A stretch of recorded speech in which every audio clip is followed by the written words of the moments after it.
Bonsoir, mesdames et messieurs. Ici Marc-André Cossette. Bienvenue à l'Essentiel. Pour la première fois depuis des décennies, le Canada atteint enfin l'objectif de dépenses militaires fixé par l'OTAN, 2 de son produit intérieur brut. C'est ce que révèle le rapport annuel de l'Alliance présenté aujourd'hui par son secrétaire général Mark Rutte, qui a salué les efforts du Canada tout en soulignant que le travail n'est pas encore terminé. On peut l'écouter. We saw 20% increase in what Europe and Canada spent on defense in 2025 as compared with 2024. Continuing this crucial trend will be a priority in the years to come. For too long, European allies and Canada were over-reliant on US military might. We did not take enough responsibility for our own security. But there has been a real shift in mindset. Ottawa a tout de même franchi la ligne de justesse grâce à une injection de plus de 9 milliards de dollars dans le budget du ministère de la Défense en juin dernier, portant les dépenses totales à un peu plus de 61 milliards de dollars. Mais le gouvernement Carney n'a pas le temps de souffler. En juin dernier, le Canada s'est engagé à hausser ses dépenses militaires à 5 du PIB d'ici 2035. Le premier ministre Carney a d'ailleurs rappelé aux Canadiens que le monde est devenu beaucoup plus dangereux au cours des dernières années et que le pays doit être en mesure de mieux défendre sa souveraineté et sa sécurité. On l'écoute. Les principes qui avaient guidé la politique de défense et la politique étrangère du Canada pendant des décennies qui avaient été complètement bouleversés. Les menaces auxquelles nous sommes confrontés sont nombreuses et ne cessent de s'étendre. Alors, quelle est vraiment l'importance de cette réalisation pour le Canada? J'en discute avec notre panel de journalistes, Catherine Lévesque, correspondante parlementaire au National Post, Joël-Denis Bellavance, chef du bureau parlementaire à La Presse, et Christopher Nardi, correspondant parlementaire, lui aussi au National Post. Merci à vous trois d'être avec nous. Bonsoir. Bonsoir. Alors, Catherine, je vais commencer avec nous. Le gouvernement Carney célèbre cette avance, mais si on regarde le rapport de l'OTAN, il montre clairement que le Canada reste parmi les derniers, devant seulement la Belgique et l'Albanie. Alors, selon vous, quelle est l'importance vraiment de ce jalon pour le Canada?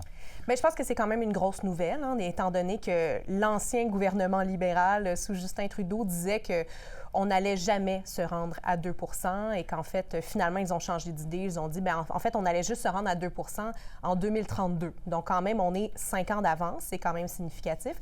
C'est aussi significatif parce que c'est la première fois de mon vivant qu'on est à 2 quand même. Alors, pour mettre les choses en perspective, ça fait plus de 35 ans. Alors, voilà, donc je pense que c'est une bonne nouvelle pour le gouvernement. On savait qu'on allait se rendre là. Évidemment, comme on dit, les partis d'opposition, et je suis plutôt d'accord avec eux, il y a eu un petit peu de comptabilité créative, dans le sens qu'on a mis la garde côtière canadienne là-dedans, on a mis les pensions des vétérans, on a évidemment haussé les salaires des Forces armées canadiennes. Par contre, tous les pays font ça. Et je dois dire aussi que le Canada, on a quand même un gros PIB, donc quand même de se rendre à 2 je trouve que c'est une bonne nouvelle pour le Canada, puis c'est significatif dans le monde dans lequel on vit. Je vais le donner, Catherine vient d'évoquer ce contraste entre Mark Carney et Justin Trudeau. Il y a moins de 2 ans, Justin Trudeau qualifiait la cible de 2 de simple calcul mathématique qui fait des bonnes manchettes, mais qui ne garantit pas la sécurité. Il faut quand même rappeler que lors des dernières élections, tous les partis majeurs, le NPD, les conservateurs, les libéraux, tous s'étaient mis d'accord sur l'atteinte de ce type de 2 Le consensus, donc, a beaucoup évolué, mais quand même, dans quelle mesure est-ce que l'atteinte de cette cible aujourd'hui permet à Mark Carney de mieux se distinguer, de se démarquer de Justin Trudeau et de compter des points parmi l'électorat pour cette réalisation? Je pense qu'il faut d'une part clore le bec à Donald Trump, le président des États-Unis, qui nous a souvent fait la morale comme quoi on était des cancres en matière de dépenses militaires. Maintenant, on a franchi le cap de 2 donc on n'est plus un mauvais élève de l'OTAN. Et par contre, quand M. Carney a annoncé son objectif l'année passée, comme quoi on allait atteindre en 2026 le 2 il y avait beaucoup de scepticisme dans l'air parce que c'était une promesse qui avait été faite, puis c'était beaucoup d'argent qui était à dépenser. On l'a réussi à l'atteindre. Je pense que c'est une chose importante. Et c'est la première fois de ton vivant. La dernière fois, ça nous ramène à l'année Mulroney. À la fin de la guerre froide, c'est la dernière fois qu'on avait le 2 à ce moment-là, où on comptait des Forces armées canadiennes qui avaient suffisamment d'argent. Maintenant, on a vécu longtemps sur les dividendes de la paix, de la chute du mur de Berlin, de la fin de la guerre froide. Et il y a eu une certaine complaisance. On a négligé les forces armées canadiennes, on a fait le rattrapage, mais il y a encore beaucoup de rattrapage à faire. D'autant plus que maintenant, le prochain objectif, c'est 5 du PIB d'ici 2035. L'effort va être colossal. Selon les calculs du PIB, du directeur parlementaire du budget, ça représente des dépenses annuelles, tenez-vous bien, de 159 milliards de dollars en défense d'ici 10 ans. C'est énorme. On va tripler les dépenses. Mais je pense qu'il y a aussi là une stratégie économique avec la stratégie de défense industrielle du gouvernement, c'est-à-dire que ce soit les entreprises canadiennes qui récoltent le gros des contrats qu'on va accorder en matière de défense. Justement là-dessus, Chris, vous, quelle lecture est-ce que vous faites d'abord de l'atteinte de cette cible, mais maintenant l'attention se tourne vers 2035, cette nouvelle cible de 5 il y a quand même des questions importantes par rapport à la capacité du gouvernement de bien investir dans la défense, de livrer la marchandise. Alors, quelle lecture est-ce que vous faites de l'annonce? Moi, j'ai très hâte, en fait, de voir les détails.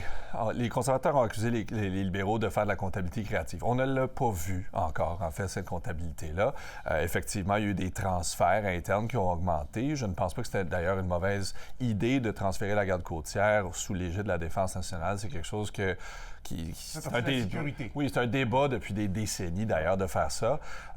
Mais la question pour moi, j'en ai plusieurs, c'est comment est-ce qu'on s'en est rendu là? Et surtout, l'argent que le gouvernement a promis en défense, on est exceptionnel pour promettre des sommes, mais on n'est pas très bon à les dépenser.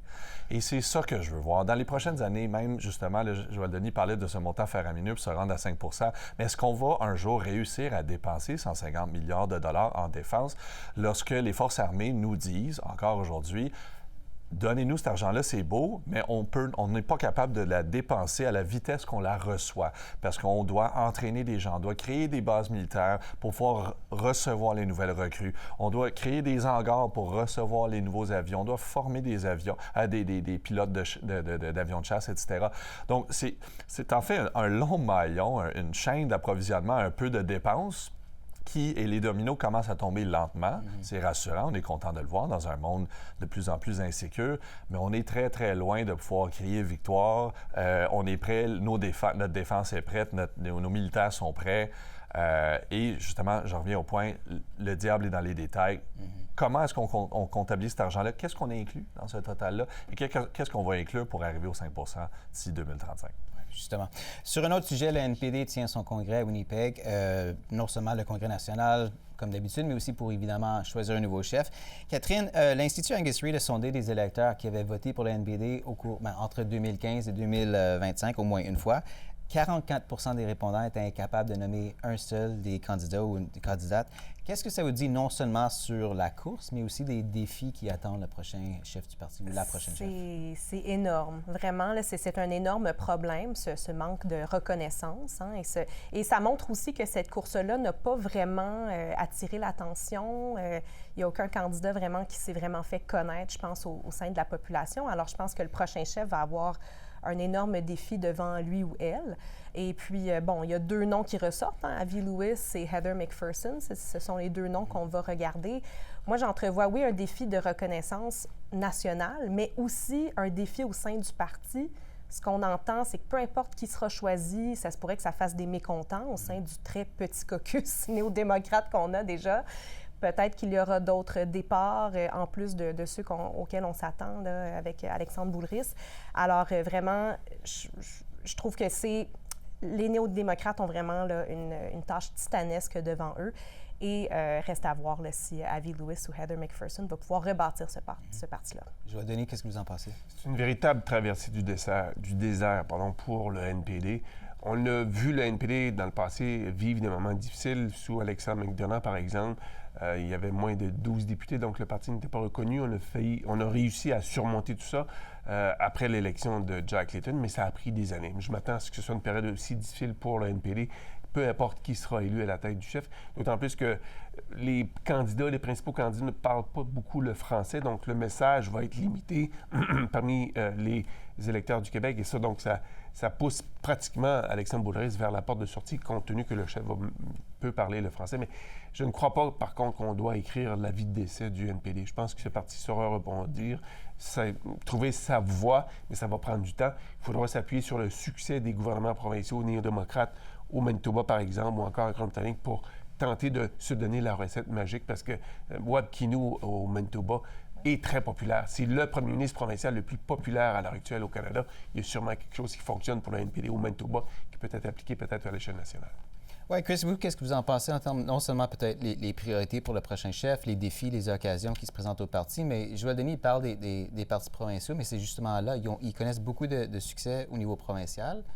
Mais il préconise aussi des politiques bien différentes de celles c'est ce que j'allais dire au niveau fédéral. C'est que les partis provinciaux ne se reconnaissent pas non plus dans le Parti fédéral. En fait, ils s'en dissocient souvent. Je me rappelle en Alberta, à un moment donné, il y avait beaucoup de tensions. Le gouvernement de Alison Redford, si je ne me trompe pas. Non, Rachel Notley. Rachel Notley, merci. Vraiment le contraire. Rachel Notley et John Meeting, ça ne s'entendait pas. Wab Kinew, qui ne veut pas vraiment se mouiller dans la course fédérale. Donc, en ce moment, les seuls atomes partagés entre les deux semblent être le non. Donc, le prochain chef, la prochaine chef du parti NPD fédéral devra renouer ces ponts-là. Mais est-ce qu'ils vont avoir les politiques qui s'entrecoupent? Encore là, c'est dur à savoir. Les gouvernements du NPD provinciaux qui ont très bien réussi en ce moment ne sont pas ceux qui embrassent des grandes causes sociales. Ce n'est pas très identitaire ce qu'ils font, ce qui est totalement le contraire des 5 dirigeants, aspirants dirigeants du NPD fédéral.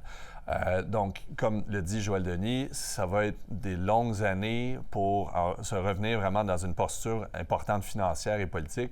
Et je suis tout aussi étonné de savoir que 4 des 5 aspirants qui ne sont pas élus en Chambre on dit aux médias que ce n'est pas une priorité pour eux. Je comprends que le Parlement, ce n'est pas la fin, ce n'est pas the be all and all, comme on dit en anglais. Là, la sommité, tous les Canadiens ne sont pas toujours tournés vers le Parlement, mais ça te donne une très grande plateforme, une tribune pour passer ton message. Si tu n'y es pas comme chef de parti, c'est encore plus difficile quant à moi. Et les 4 des 5 qui ne sont pas élus, qui disent que ce n'est pas une priorité, ça m'a étonné. On verra bien la suite à Winnipeg. Beaucoup à suivre. CEPAC offrira une couverture complète, évidemment, dès 13h45 demain. Entre-temps, on va s'arrêter ici. Catherine Lévesque, Joël Denis Bellavance, Christopher Nardi, merci à vous trois d'avoir été avec nous ce soir. Merci. Merci.